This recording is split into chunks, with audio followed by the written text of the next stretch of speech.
Éphésiens chapitre 6, versets 10 à 18. Alors vous savez que la semaine dernière, on a parlé des dangers d'abandonner le combat. Et je vous avais dit, tiens, peut-être que pour 2 ou 3 dimanches, on parlera un peu de combat spirituel. Voilà, parce qu'il y a beaucoup de choses qui sont dites dessus. Ce sera des choses que vous avez peut-être déjà vues, certainement. D'autres, ça sera nouveau. Mais ce matin, nous allons parler des armes spirituelles que Dieu met à notre disposition et que nous devons utiliser pour le combat spirituel. Alors, on va lire ce texte dans Éphésiens chapitre 6, versets 10 à 18.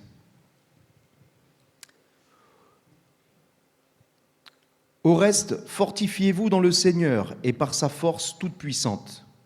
Revêtez-vous de toutes les armes de Dieu, afin de pouvoir tenir ferme contre les ruses du diable. Car nous n'avons pas à lutter contre la chair et le sang, mais contre les dominations, contre les autorités, contre les princes de ce monde de ténèbres, contre les esprits méchants dans les lieux célestes. C'est pourquoi, prenez toutes les armes de Dieu, afin de pouvoir résister dans le mauvais jour et tenir ferme après avoir tout surmonté. Tenez donc ferme, ayez vos reins, la vérité pour ceinture. Revêtez la cuirasse de la justice. Mettez pour chaussure à vos pieds le zèle que donne l'évangile de paix. Prenez par-dessus tout cela le bouclier de la foi, avec lequel vous pourrez éteindre tous les traits enflammés du malin. Prenez aussi le casque du salut et l'épée de l'esprit qui est la parole de Dieu. Faites en tout temps par l'esprit toutes sortes de prières et de supplications. Veillez à cela avec une entière persévérance et priez pour tous les saints. Amen. Alors ici, l'apôtre Paul fait un parallèle entre le soldat romain. Il va s'afficher une petite image.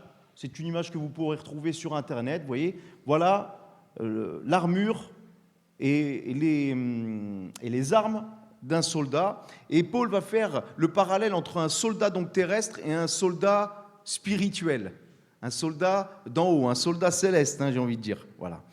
Et ce parallèle, pourquoi ? Parce que Paul nous dit, nous n'avons pas à lutter contre la chair et le sang, mais contre les autorités, les dominations, etc. C'est un hébraïsme, c'est une gradation pour dire, au-delà même des hommes, dans ce monde qui peuvent être animés de mauvaises intentions, derrière tout cela, nous devons combattre contre quelque chose qui est bien plus grand, que sont les dominations, les autorités, c'est-à-dire Satan et ses démons. Et dans une guerre, mes frères et sœurs, il faut utiliser les bonnes armes, il faut utiliser les bonnes armures. Si on fait une guerre sur terre, on envoie les chars, on envoie l'armée de terre. Si c'est une guerre en l'air, on envoie des avions. Si c'est une guerre navale, on envoie des bateaux. Ça vous paraît logique. De la même manière, quelqu'un qui va à la guerre, il n'y va pas en pyjama, il y va en tenue de combat. Il n'y va pas avec un pistolet à eau, il y va avec des armes. Voilà, ça c'est dans le terrestre. Et dans le céleste, c'est la même chose. La guerre, elle est spirituelle. Donc on n'y va pas avec des armes charnelles, mais on y va avec des armes spirituelles. Les armes spirituelles, parfois dans le milieu pentecôtiste, on pense que c'est à coup de « au nom de Jésus », le sang de Jésus, je proclame le nom de Jésus, je déclare le nom de Jésus. Attention à ne pas utiliser le nom de Jésus comme une formule magique. Parce que des fois on croit « au nom de Jésus, abracadabra, c'est fini ». Non. Il y en a qui ont fait une mauvaise expérience avec cela. Par exemple, je vous donne un exemple, c'est dans Actes, chapitre 19, les versets 13 à 15. Il est question de certains juifs qui allaient de lieu en lieu pour chasser des démons. Et puis, qu'est-ce qu'ils vont faire ? Ils ont voulu invoquer eux aussi le nom du Seigneur Jésus sur ceux qui étaient sous l'emprise d'esprits mauvais. Alors, qu'est-ce qu'ils font ? Ils voient des gens qui étaient possédés. Ils disent, par le nom de ce Jésus que Paul annonce, je vous ordonne de sortir. Sauf que le problème, c'est qu'ils n'avaient pas l'esprit de Christ en eux. Eux, ils ont cru que c'était une formule magique, le nom de Jésus que Paul prêche. Et vous savez ce qui leur est arrivé ?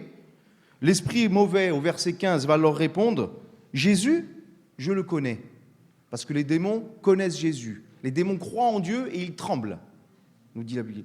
Et donc, Jésus, je le connais. Paul, je sais qui c'est. J'ai entendu parler de Paul. Mais vous, qui êtes-vous ? Cet esprit mauvais va attraper les 7 et nous est dit qu'il va tellement les malmener qu'ils vont partir les vêtements en lambeaux et couverts de blessures. Donc vous voyez, là le nom de Jésus, comme une formule magique, n'a servi à rien. parce que c'est l'Esprit de Jésus qui est en eux qui pouvait les combattre. Donc c'est sûr que si on arrive devant des autorités et qu'on n'a pas l'Esprit de Jésus ou qu'on n'a pas, qu'on se bat pas avec les principes bibliques, ça va pas marcher. Hein. Ça va pas marcher.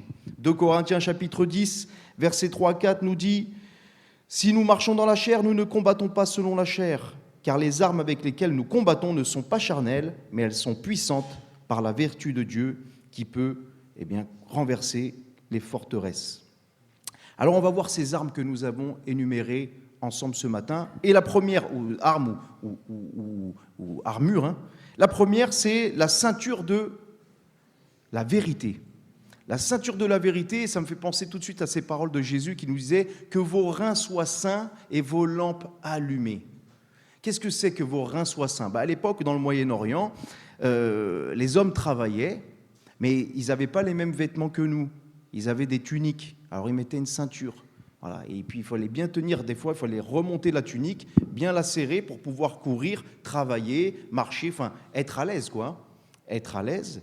Et donc, avoir ses reins sains, ça signifiait être prêt à travailler, être prêt à œuvrer, être prêt à agir, être prêt à marcher, même sur une longue distance. Et dans le langage militaire, ça veut dire soyez prêt à combattre. Vous voyez le soldat là, il a une jupe courte.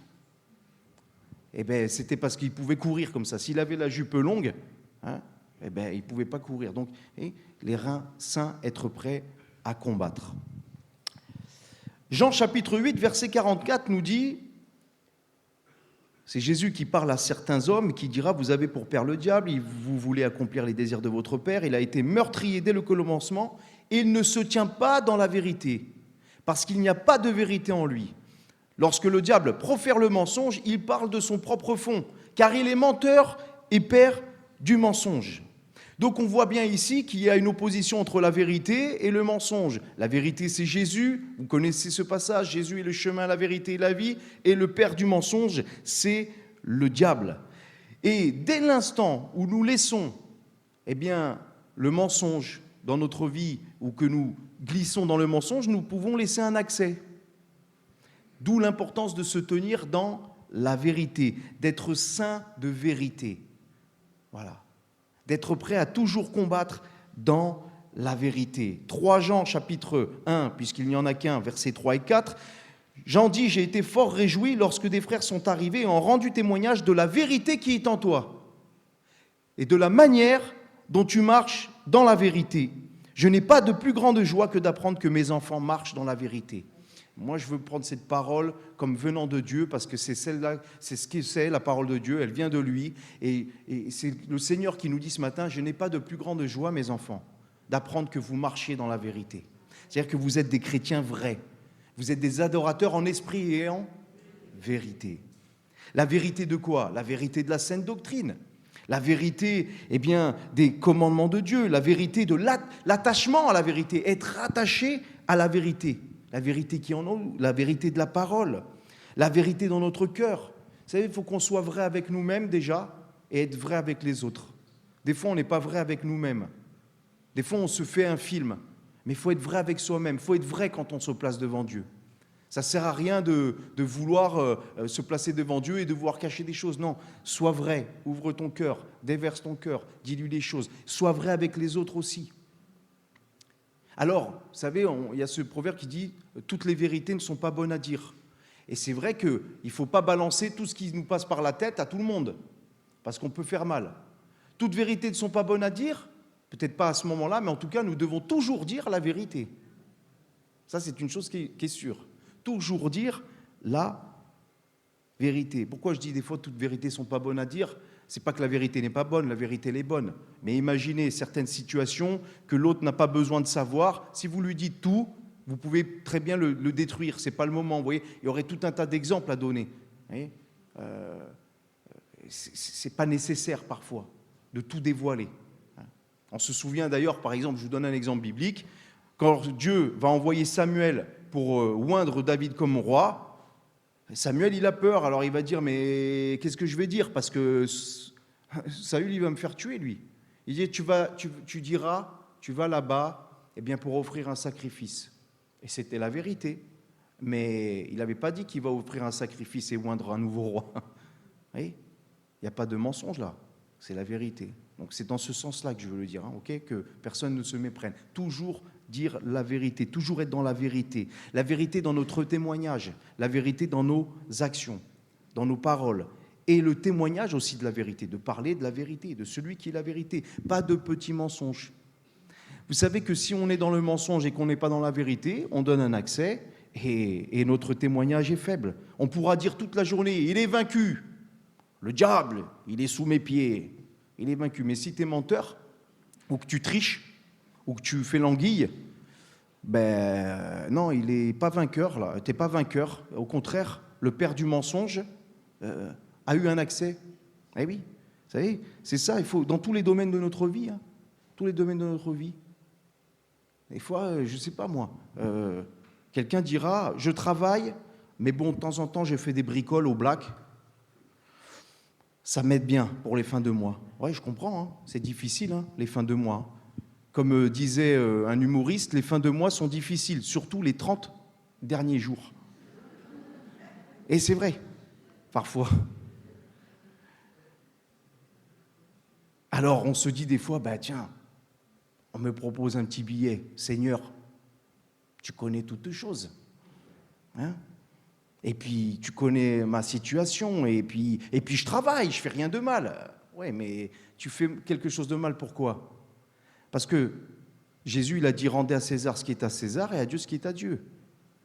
Et ils étaient accablés d'impôts. Et ils pouvaient dire, attends, on gagne notre vie, ils nous volent. Non, mais rendez, soyez juste, soyez vrai. Parce que quand tu fais un travail au black, qu'est-ce que tu fais ? Tu gagnes de l'argent. Mais à la fin de l'année, quand il faut déclarer ses impôts, vous avez gagné combien ? Toi, tu sais que tu as gagné 45 000. Tu dis, j'ai gagné 35 000. Mensonge. Eh oui, c'est un mensonge. Vous voyez ? Des fois, c'est subtil, la vérité. Subtil, Moi, je me souviens,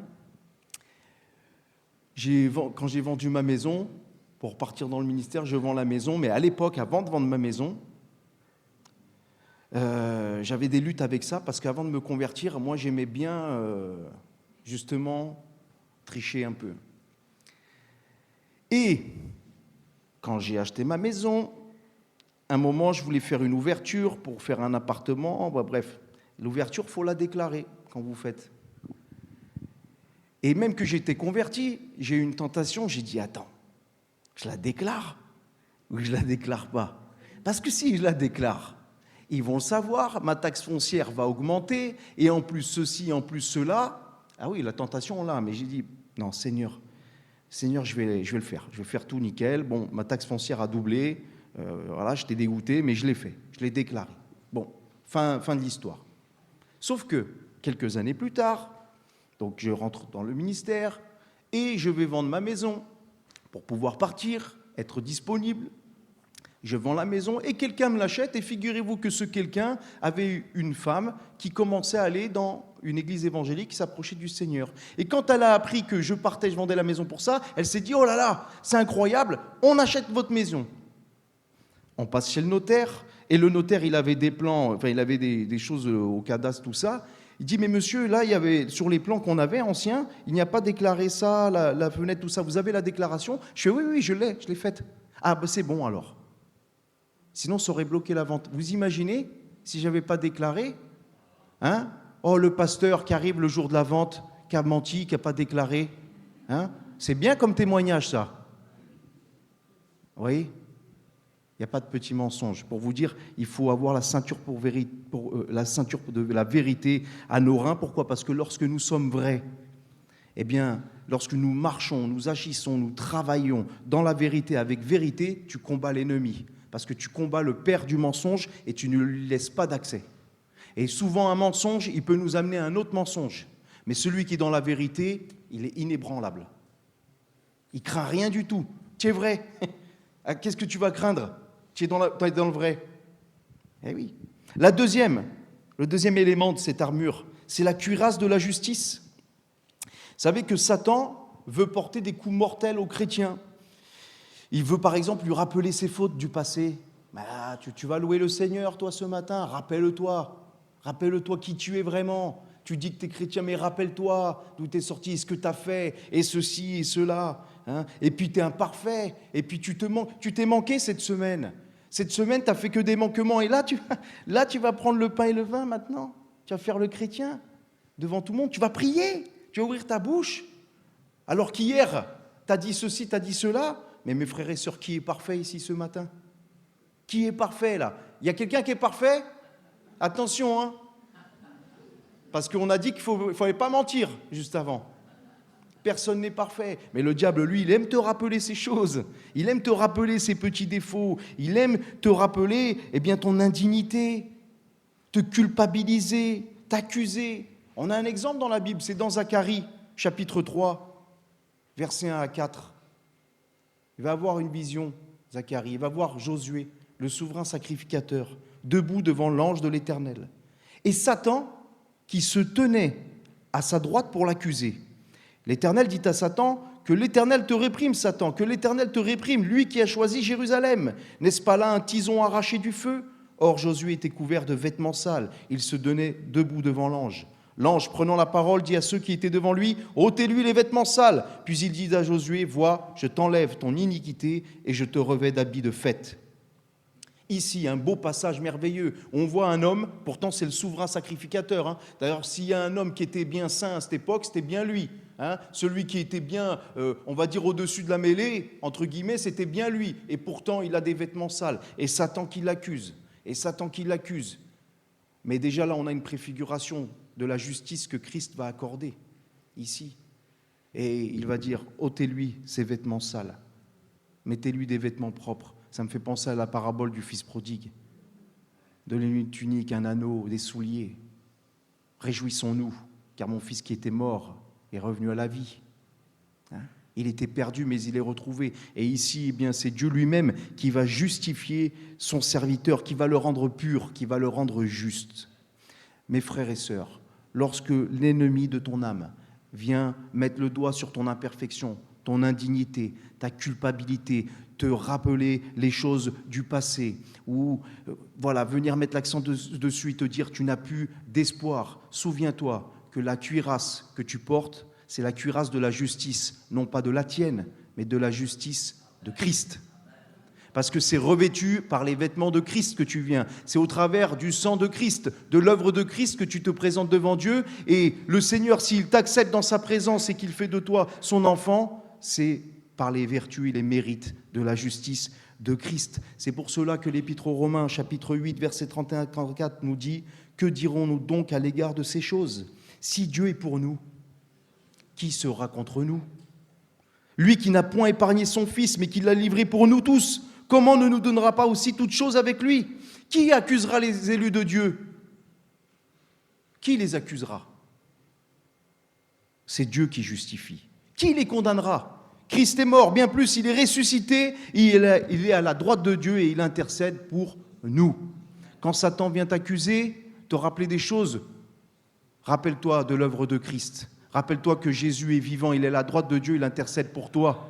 Et que c'est au travers de la justice de Christ qu'il te voit. Donc, non, tu ne te présentes pas avec tes mérites, mais avec ceux de Christ. C'est pour cela que tu es justifié et que tu as de l'assurance devant ton Dieu. Souviens-toi de cette arme puissante. Le troisième, c'est les chaussures du zèle. Ah, les chaussures du zèle. Un des objectifs de Satan, de l'ennemi de notre âme, c'est de quoi? C'est de nous empêcher d'avancer. C'est de nous paralyser. Ils ne vont plus bouger. On voit ça dans 1 Thessaloniciens chapitre 2, verset 18. L'apôtre Paul va dire « Nous voulions aller vers vous, une fois et même deux, mais Satan nous en a empêchés. » Là, Satan a empêché les apôtres, l'apôtre Paul et les compagnons de Paul, de continuer cette route dans cette direction. Donc, qu'est-ce qu'ils ont fait? Ils ne se sont pas arrêtés, ils ont persévéré.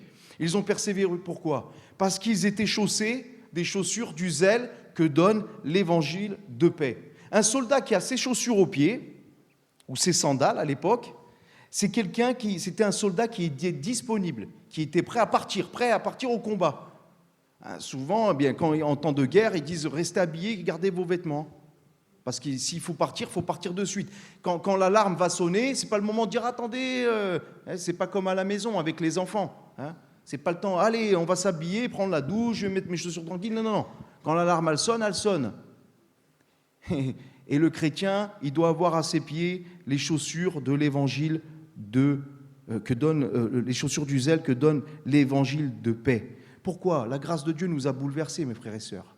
Elle nous a bouleversés, elle nous a transformés. Et c'est ça qui nous donne le zèle pour le servir. Qu'est-ce qui peut te motiver pour servir Dieu ? C'est quoi ? Un salaire ? C'est quoi ? La gloire ? C'est quoi d'autre ? La reconnaissance ? Si tu es zélé pour servir Dieu à cause de ces motifs-là, les motivations ne sont pas bonnes là.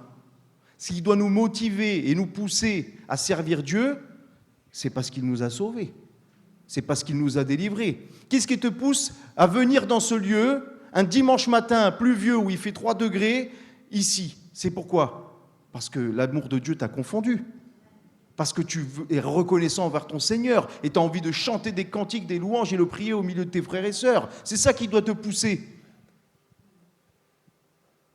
C'est ça, les chaussures du zèle. Tite, chapitre 2, versets 11 à 14. La grâce de Dieu, source de salut pour tous les hommes, a été manifestée. Elle nous enseigne à quoi, la grâce de Dieu ? À être des feignants spirituels. Elle nous enseigne à vivre comme on veut. Non, c'est pas ça. Vous avez la même traduction que moi alors. Elle nous enseigne à renoncer à l'impiété, au convoitise mondaine, à vivre dans le siècle présent selon la sagesse, la justice et la piété, en attendant la bienheureuse espérance et la manifestation de la gloire du grand Dieu et de notre Sauveur, Jésus-Christ, qui s'est donné lui-même pour nous, afin de nous racheter de toute iniquité et de se faire un peuple qui lui appartienne, purifié par lui. Dans quel but ? Dans quel but ça va apparaître ? Purifié et zélé pour purifié par lui, dans quel but ? Zélé pour les bonnes œuvres. Voilà. Voilà pourquoi tu as été aussi racheté et zélé. Racheté, purifié. Pour le servir, pour l'adorer. Tu sais pourquoi tu as été créé ? Parce que des fois, on peut poser cette question. Pourquoi est-ce que Dieu t'a créé ? Par amour, c'est vrai. Par pure bonté, c'est vrai. Dans quel but ? Dans le but de lui rendre l'adoration. Tout a été créé par lui, pour sa gloire. Donc Jésus t'a délivré de la puissance des ténèbres, il a donné sa vie, il t'a purifié pour que tu le serves, pour que tu serves la gloire de son nom. On l'a chanté ce matin, n'oublions jamais ça, mes frères et sœurs.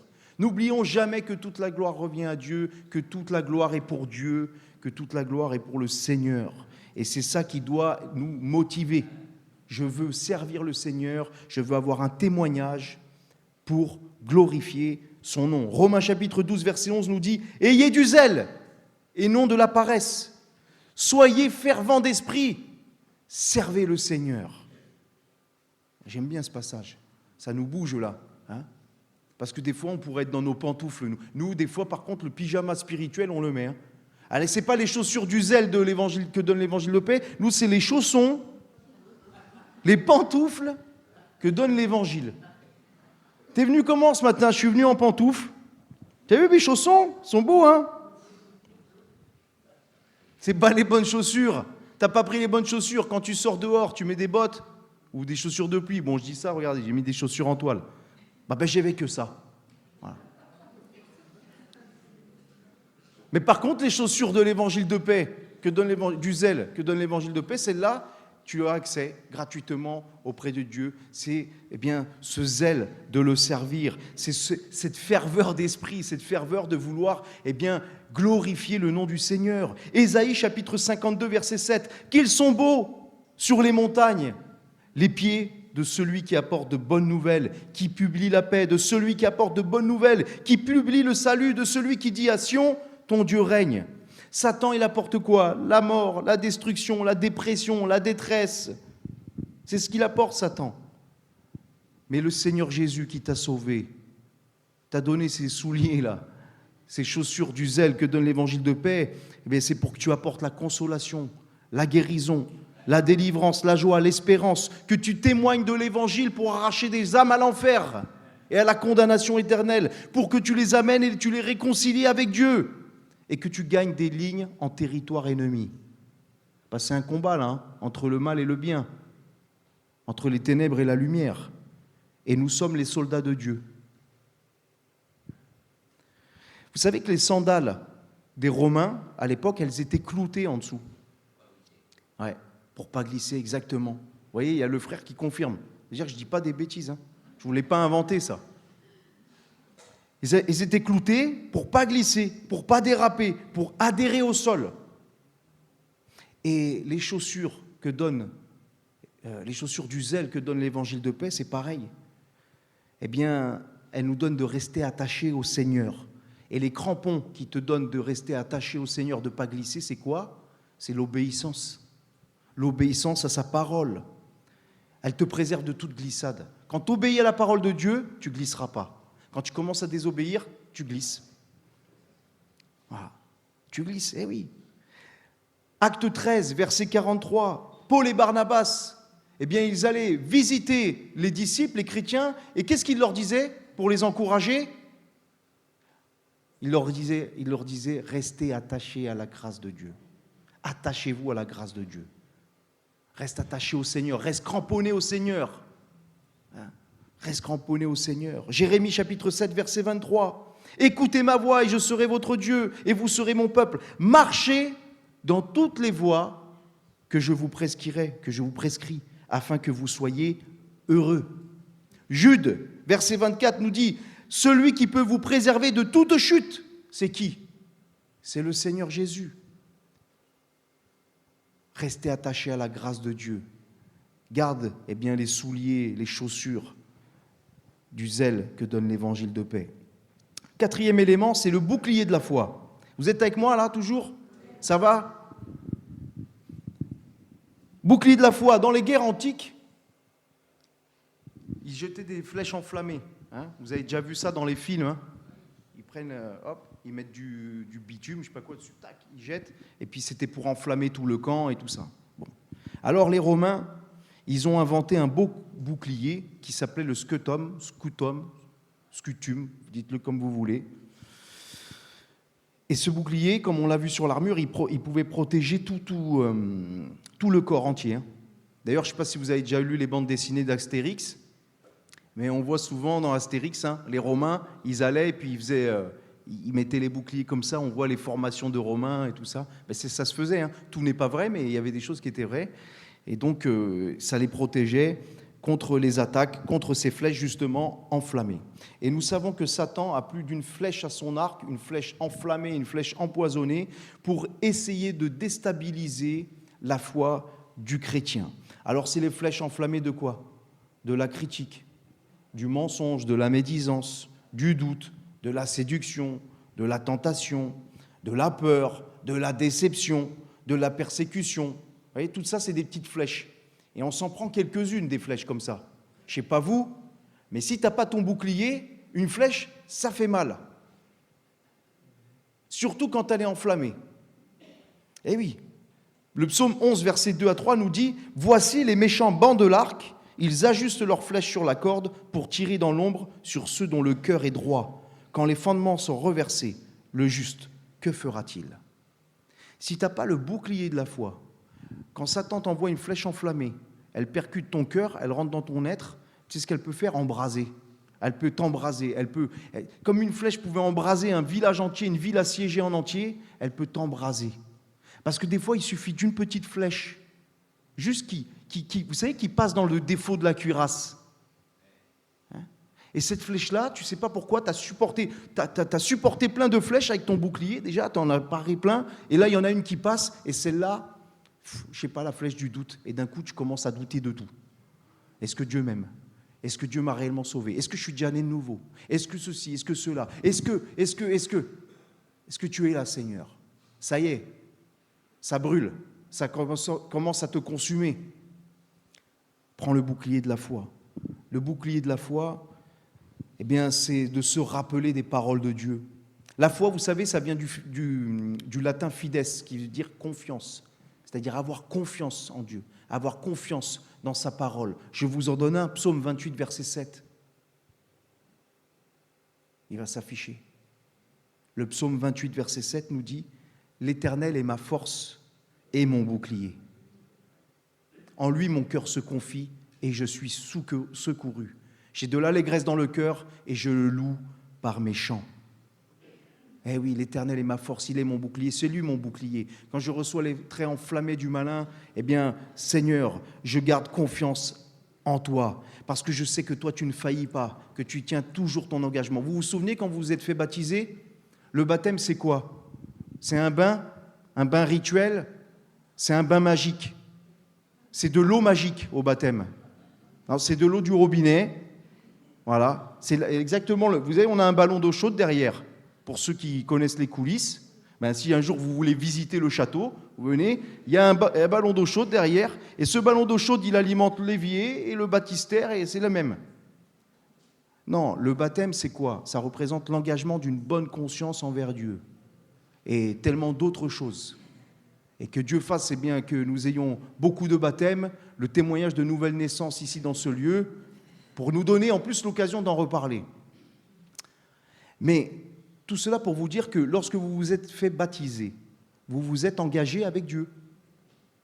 C'est un mari. Le baptême, j'aime bien dire, quand vous assistez à un baptême, vous assistez à un enterrement, à une naissance, on va dire, ou plutôt à la célébration d'une naissance et à un mariage.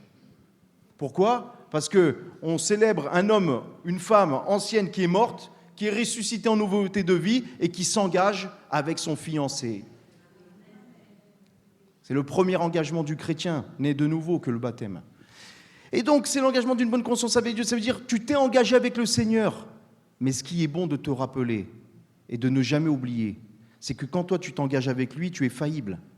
Mais lui, il ne faillit pas, le Seigneur. Parce que lui aussi, il s'est engagé avec toi. Dans un mariage, on est deux. Il y a la mariée et il y a le marié. Et les deux, ils s'engagent. Donc tu t'es engagé avec le Seigneur, mais lui, il s'est engagé avec toi aussi. Et moi, je me confie bien plus dans l'engagement du Seigneur que dans le mien. Et Seigneur, aide-moi. Tu es mon bouclier, Seigneur. Tu es mon bouclier contre les traits enflammés du malin qui veulent faire douter de toi et qui veulent me faire sombrer dans la foi. Mais Seigneur, je ne sombrerai pas parce que je me rappelle de tes promesses. Je me protège avec le bouclier de tes promesses. Peu importe ce que le monde dit de moi. Peu importe ce que Satan dit de moi, ce qui m'importe, c'est ce que toi, tu dis de moi. Et tu dis dans ta parole que je suis ton épouse, ta fiancée, ton enfant, que tu m'as adopté. Romains chapitre 8, versets 35 à 39. Qui nous séparera de l'amour de Christ? Sera-ce la tribulation? Est-ce que c'est la flèche de la tribulation? Est-ce que c'est la flèche enflammée de l'angoisse? Est-ce que c'est la flèche enflammée de la persécution, de la faim, de la nudité, du péril ou de l'épée? Selon qu'il est écrit, c'est à cause de toi qu'on nous met à mort tout le jour, qu'on nous regarde comme des brebis destinées à la boucherie. Mais dans toutes ces choses, nous sommes plus que vainqueurs par celui qui nous a aimés. Car j'ai l'assurance, que ni la mort, ni la vie, ni les anges, ni les dominations, ni les choses présentes, ni les choses à venir, ni les puissances, ni la hauteur, ni la profondeur, ni aucune autre créature ne pourra nous séparer de l'amour de Dieu manifesté en Jésus-Christ notre Seigneur. Alléluia. Voilà en quoi nous devons avoir foi, et nous savons que l'apôtre Jean nous dit, eh bien, notre foi, c'est elle qui nous fait triompher du monde, qui nous donne la victoire. La foi en qui? Pas en toi, la foi en lui. La cinquième, c'est le casque du salut. Le casque, ça sert à quoi? À protéger la tête. Facile. Parce que quand tu es touché à la tête, quand tu es touché au bras, ça fait mal déjà. Mais admettons, même si tu n'avais plus de bras, tu peux quand même continuer. Tu n'as plus de jambes, tu peux continuer. Mais quand tu n'as plus de tête, quand on te coupe la tête, c'est fini, C'est fini. À part d'être un coq, et quand les coqs, on leur coupe la tête, qui continuent à marcher un peu de temps en temps, mais ça ne dure pas longtemps, vous avez remarqué? Quoi qu'on ne coupe plus la tête aux coqs maintenant, on les achète directement au supermarché, ça va mieux. Oh là là, il est cruel. Qu'est-ce que vous mangez à midi? Un poulet. Ah bon, ça va. La tête, mes frères et sœurs, la tête. Quand on tape dans la tête, et Satan, il le sait, il sait que le combat aussi, il se joue dans les pensées, dans la tête. Il n'y a rien de pire quand ta tête, elle est encombrée. Hein, c'est terrible, hein? Alors, il va essayer de t'attaquer dans ces domaines. Le proverbe 18-14 nous dit « L'esprit de l'homme le soutient dans la maladie. Mais si l'esprit est abattu, qui le relèvera ?» Il y a des maladies physiques, c'est dur à combattre. Hein, mais les maladies dans la tête, c'est pire encore. Parce qu'à la rigueur, quand tu as mal au bras, on te donne un Doliprane, ou on te fait un plâtre. Mais quand ça ne va pas là-dedans, c'est terrible, hein? C'est plus dur que tout. Eh oui, mais le Seigneur, lui, il est tout-puissant pour agir, pour nous libérer de cela aussi. Et l'ennemi va venir nous attaquer dans notre esprit. Et il faut que tu gardes le casque du salut, qui va te préserver justement de ces pensées négatives, mauvaises, que l'ennemi veut infiltrer dans tes pensées. N'oublie jamais une chose, c'est que Satan est un ennemi, certes, mais c'est un ennemi vaincu. Il est vaincu déjà. On a encore des batailles, mais c'est terminé. Son sort est réglé. Colossiens chapitre 2, versets 14 à 15, nous dit que Jésus a effacé l'acte dont les ordonnances nous condamnaient et qui subsistait contre nous. Il l'a détruit en le coulant à la croix. Il a dépouillé les dominations, les autorités et les a livrées publiquement en spectacle en triomphant d'elles par la croix. Et si on se remet dans le contexte de l'époque, triompher, les livrer publiquement en spectacle, quand un roi avait vaincu un autre roi, eh bien, parfois il le menait, il le traînait derrière son char comme ça sur la place publique. Il l'attachait, il le traînait devant tout le monde pour dire voilà.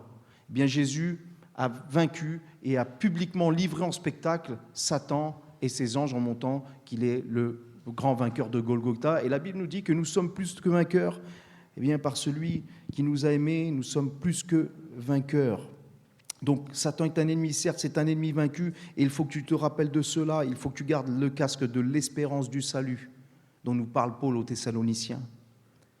Dans Hébreux chapitre 10, versets 35 à 36, il nous dit « N'abandonnez pas votre assurance, à laquelle est attachée une grande rémunération. Ne te laisse pas attaquer et troubler dans ta tête, dans tes pensées. N'abandonne pas ton assurance. » Celle à laquelle tu t'es accroché depuis le début. Continue, parce que vous avez besoin de persévérance. C'est ça aussi le casque du salut, c'est la persévérance, c'est jusqu'au bout. La Bible nous dit, mieux vaut la fin d'une chose que son commencement. C'est-à-dire, mieux vaut l'aboutissement d'une chose que son commencement. Il faut bien partir, ou du moins, il faut bien arriver. Vous avez besoin de persévérance après qu'avoir accompli la volonté de Dieu, vous obteniez ce qui vous est promis. Garde le casque du salut, assurance, persévérance, espérance. Ne désespère pas, ne désespérons pas. Je me le dis aussi à moi, Christ revient. Le Seigneur est à la porte. Et s'il ne revient pas ici, nous irons à sa rencontre, quoi qu'il en soit.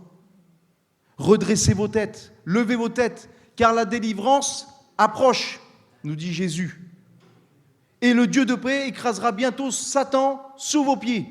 C'est lui qui le fera. Rappelle-toi de ces choses. Quelqu'un disait, lorsque Satan veut te rappeler ton passé, rappelle-lui son avenir. Et son avenir à Satan, il est ici, dans Apocalypse chapitre 12, versets 10 à 11. « J'entendis dans le ciel une voix forte qui disait, maintenant le salut est arrivé. Ça y est, on y est. On a franchi la ligne d'arrivée, mes frères et sœurs. C'est la fin des combats. Et la puissance et le règne de notre Dieu et l'autorité de son Christ, de son Messie, car il a été précipité, l'accusateur de nos frères, celui qui les accusait devant notre Dieu, jour et nuit. Ils l'ont vaincu à cause du sang de l'agneau, à cause de la parole de leur témoignage, et ils n'ont pas aimé leur vie jusqu'à craindre la mort. » C'est terminé. Vous savez que j'ai pas de boule de cristal. Et n'allez pas consulter les gens qui ont des boules de cristal d'ailleurs. Les voyants et compagnie. Mais par contre, nous pouvons nous attacher aux prophéties bibliques, qui elles sont vérité, viennent de Dieu. Et vous voyez, on va y être là. Par la foi, moi je le crois, on va y être. L'église de Carcassonne et les autres autour, et les autres, l'église universelle de toutes les époques. On va y être avec le Seigneur. On va être dans son ciel de gloire pour l'éternité. Et Satan, lui, il va être précipité dans les temps de feu. Quand Satan vient te rappeler des choses, ton passé ou autre chose, rappelle-lui son avenir. Et quand je dis ça, c'est une façon de parler. Ne discutez même pas. savez que quand Satan est venu disputer le corps de Moïse avec l'ange Michaël, Michaël, il a dit que Dieu te réprime, Satan. On voit trop de choses comme ça sur Internet encore aujourd'hui, où il y a des pasteurs, des apôtres, des prophètes, j'en sais rien, et le titre qu'ils ont, apôtre, prophète, pasteur, évangéliste, des fois il y a les 5 titres. Ça fait mieux, c'est plus vendeur. Et ils sont là, et pendant un culte, ils font parler les démons, ils font parler les démons, ils font parler les démons. Alors, tu viens d'où ? Je m'appelle Légion, je viens pour trouver. Et qu'est-ce que tu fais ? Et pendant une demi-heure, c'est le cinéma. Déjà, il donne la parole, si c'est vraiment vrai qu'il y a un démon, déjà, il donne la parole à quelqu'un qui ment en plus. Déjà, vous allez croire un menteur, vous ? Et en plus de ça, au fait, on ne donne même plus la gloire à Dieu, il n'y a même plus un culte autour de la personne de Jésus, c'est un culte autour d'un démon, d'un possédé, pour tenter si bien que ça soit vrai, bien sûr. Hein ? Parle pas, discute pas, laisse Dieu agir. Toi, garde le casque du salut. Garde le casque de l'espérance, garde le garde de l'assurance, de la persévérance. Et vous connaissez ce chant, quand Satan veut te troubler, enlever ton espérance, regarde en sécurité à Christ et que Christ soit ton assurance. La 6e, c'est l'épée de l'esprit. L'épée de l'esprit, c'est une arme offensive qui inflige des coups mortels à l'ennemi et qui le neutralise. Vous vous souvenez, ce glaive des Romains, il avait 2 tranchants. Et on connaît cette parole de la Bible qui nous dit dans Hébreux chapitre 4, verset 12, que la parole de Dieu est vivante et efficace, plus tranchante qu'une épée quelconque à 2 tranchants, pénétrante jusqu'à partager âme et esprit, jointure et moelle. Elle juge les sentiments et les pensées du cœur. La parole de Dieu pénètre nos cœurs et nos âmes et elle est tranchante, elle sépare le vrai du faux, le vil du précieux, le juste de l'injuste. Déjà, elle fait du tri en nous, la parole de Dieu, dans notre cœur, mais elle fait aussi du tri par rapport à tout ce que nous pouvons affronter. Souvenez-vous, lorsque l'Esprit de Dieu va amener Jésus dans le désert afin qu'il soit tenté, Satan va venir. Et il va s'approcher de Jésus, il va lui dire « Si tu es le Fils de Dieu, ordonne à ces pierres qu'elles deviennent des pains. » Et Jésus va lui répondre « Il est écrit, l'homme ne vivra pas de pain seulement. » Alors il va encore une fois, si tu es le Fils de Dieu, jette-toi en bas. Et Jésus va lui dire, il est aussi écrit, tu ne tenteras point l'Éternel ton Dieu. Et puis il va lui dire, je te donnerai toutes ces choses. Et Jésus va lui dire, il est écrit, tu adoreras le Seigneur ton Dieu et tu le serviras lui seul. Vous voyez, c'est comme un combat d'escrime un peu là. Satan, il vient, il veut mettre un coup, et Jésus, il le part avec quoi ? Avec l'épée de la parole de Dieu. D'où l'importance de méditer cette parole, de l'apprendre, de la lire encore, hein, de la mâcher, de la digérer, de la mettre en pratique. C'est ça qu'il faut faire. Qu'est-ce qui va te donner du discernement dans ce monde, dans cette vie ? C'est la parole de Dieu. Des fois, on veut des formules magiques, on veut des choses magiques, des remèdes. Qu'est-ce que vous pouvez me conseiller dans telle situation ? Il est écrit ceci. Tu veux vaincre ? Conforme-toi. Tu veux perdre ? Ne te conforme pas. C'est facile, hein ? Comment je peux faire pour me sortir ? Il est écrit ça. Ah oui, mais ça ne me plaît pas. Tant pis. Je ne peux rien te donner d'autre, j'ai rien d'autre en stock. Il est écrit. La dernière arme, elle n'est pas mentionnée dans cette armure, mais c'est la prière que je voudrais rajouter. Le chrétien, c'est le seul soldat qui combat à genoux, comme on dit, qui combat dans la prière. Vous vous souvenez de Daniel ?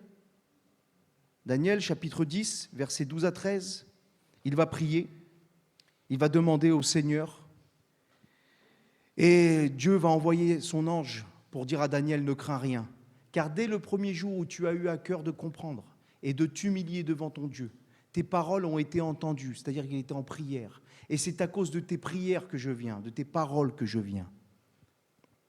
Et il va dire, le chef du royaume de Perse m'a résisté 21 jours, mais moi, Michaël, l'un des principaux chefs, est venu à mon secours, etc., etc. Il y avait une bataille spirituelle qui se passait là, invisible. Ça nous rappelle aussi Élisée qui, face à toute cette armée de Syriens, et son serviteur, il est perdu, mais d'un coup, il prie Dieu, il lui ouvre les yeux et il voit que ceux qui sont avec eux sont plus nombreux que ceux qui sont contre eux. Eh oui, on voit tout cela. lorsque tu pries, eh bien, il y a un combat qui se fait dans le lieu céleste. Nous, on croit que des fois, on fait notre prière ici. Mais non, il y a quelque chose de vrai, de spirituel, de puissant. La prière du juste est une grande efficace parce qu'elle fait mouvoir le bras de Dieu. Ce n'est pas en vain que nous venons dans ce lieu et dans tant d'autres prier, jour après jour, même dans le secret de ta chambre. Parce que le soldat de Christ, c'est un soldat qui combat à genoux dans la prière. On se souvient de Jésus dans le jardin de Gethsémane. Il livre un combat intense, il est en agonie, à tel point qu'il y a des grumeaux de sang qui coulent de son front. Et il prie le Seigneur et Dieu lui envoie un ange pour le fortifier. Et je crois que ce que le Seigneur a fait ici, il le fait aussi avec nous. Quand tu pries, eh bien Dieu vient te fortifier, il vient te donner des victoires spirituelles. Notre louange, notre prière, c'est notre cri de guerre à nous. Hein. Ils avaient des cris de guerre, les armées. Hein. À l'attaque, je ne sais pas ce qu'ils disaient. Eh bien nous, c'est loué soit Dieu. Et comme dit ce psaume, loué soit l'Éternel et je suis délivré de tous mes ennemis. Psaume chapitre 18, verset 3. Les soldats qui remportent une bataille, ce sont des soldats qui sont unis, dont les rangs sont serrés. On ne le dira que trop. Et la prière, c'est la stratégie des chrétiens aussi. Si tu ne peux pas venir dans la réunion de prière pour X raisons, prie avec nous de chez toi. Parce que la prière, elle n'est pas arrêtée par les murs et les frontières et les barrières. Non, non. Mais soyons unis dans la prière ensemble. Paul dira aux Romains, chapitre 15, verset 30, « Je vous exhorte, je vous conseille, je vous demande, frères, par notre Seigneur Jésus-Christ et par l'amour de l'Esprit, à combattre avec moi en priant Dieu, en adressant à Dieu des prières en ma faveur, à combattre avec moi. Combattons ensemble dans la prière. » Donc, vous voyez, on a vu quelques éléments ici. Je me souviens d'un ancien qui disait, « Mon frère, il y a des combats, hein, c'est vrai, mais il y a des victoires, et gloire à Dieu. » Et donc, eh bien, pour remporter ces victoires, c'est possible avec les armes que Dieu nous donne, avec les bonnes armes. C'est pour ça que ce que nous avons lu dans Éphésiens, c'est prenez toutes les armes de Dieu, pas une seule. Va pas juste avec le bouclier et pas l'épée. Va pas juste avec le casque et pas la ceinture. Va pas juste avec les chaussures et pas le bouclier. Va avec toutes les armes afin de pouvoir résister dans le mauvais jour et de tenir ferme après avoir tout surmonté. Amen. Béni soit le Seigneur. Voilà, on va prier et puis on va demander au Seigneur sa grâce de nous aider à être des soldats de Christ, des soldats spirituels.